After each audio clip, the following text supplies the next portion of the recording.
short video where we will be taking a look at one of the ways crofters and smallholders can add value to their produce. In particular, options for small lambs.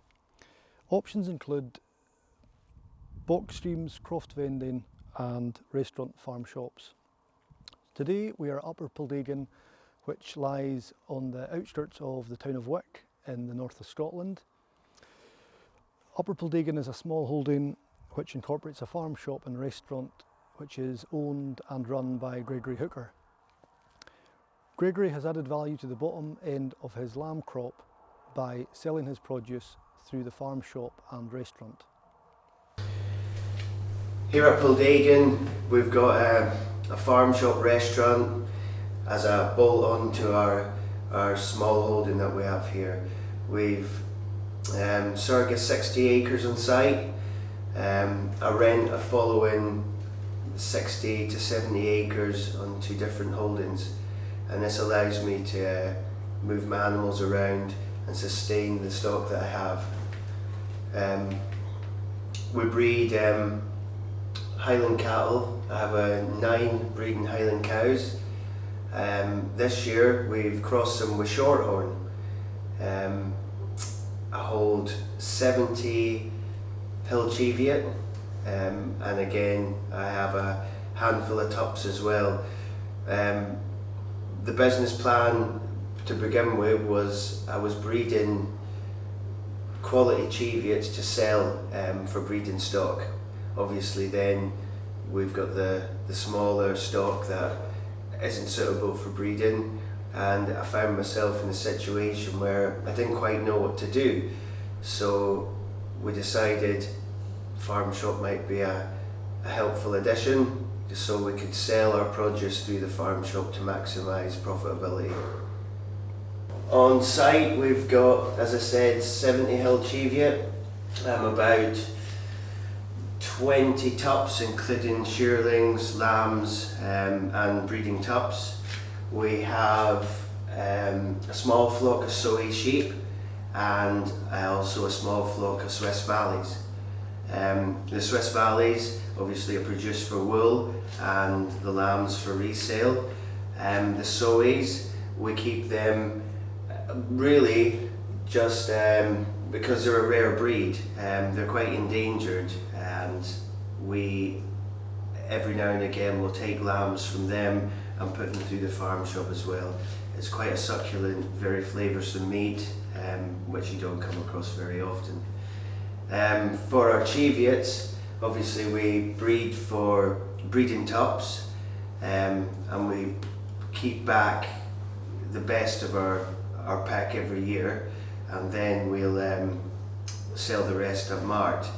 When I've got lambs which are not making the grade, we hold them back on the farm and we'll fatten them, and then we'll have them killed to put through the farm shop, either in the kitchen or in our chillers or freezers where we sell the meat to the locals.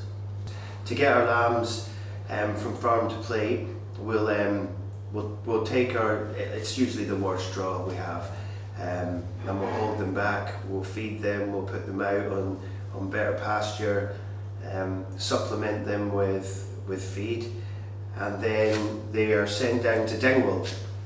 Either I take them down or Armstrongs will take them for us down to Dingwall. Monroe's will kill them in the abattoir, and then they're shipped up to Sinclair's the butchers, where they will butcher the carcasses for us, and then we take receipt of them all vacuum packed and ready to put in our freezers or to serve through the restaurant.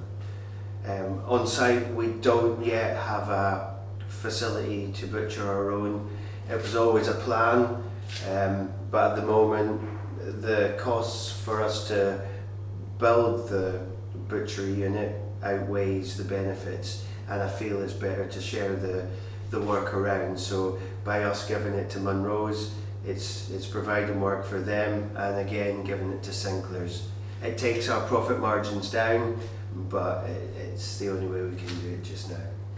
I'm always, I mean obviously we're all in the farming community, and various friends and colleagues who who breed Hill Cheviot and other breeds as well.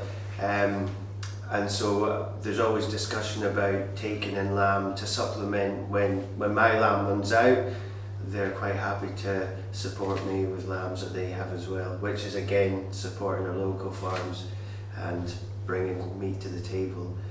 There is discussion about crossing our sheep now to get a better yield. It's just in discussion yet.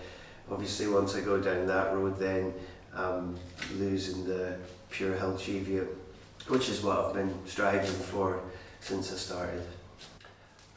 About 5 years ago I started looking at ways I could profit more from the farm. As I said, I was breeding the Hill Cheviots to sell the tups in Dingwall, but I was left with a surplus of lamb that wasn't really making great market value, and to survive in any sort of small holding in the farming industry you really need to box clever and look outside the box. So I came across the idea after being down the road that maybe a possible farm shop would work up in Caithness. I was given mixed reviews from various people around, but with guidance and support from SAC, I was given advice to speak to a body called Leader.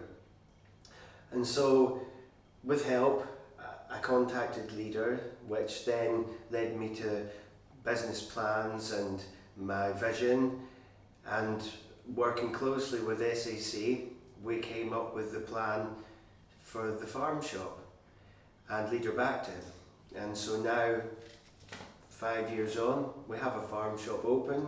We employ 10 staff, in fact 12 staff we employ, and it seems to be working very well.